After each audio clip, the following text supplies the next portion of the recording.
कि अरे आज ना तो काल मिलवा आबानी यही आस से।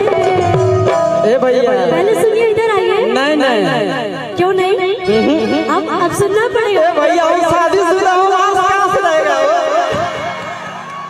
अभी आप बोले तो मैं उसका जवाब दे रही हूँ। हाँ ठीक कि अरे आज ना तो काल मिलवा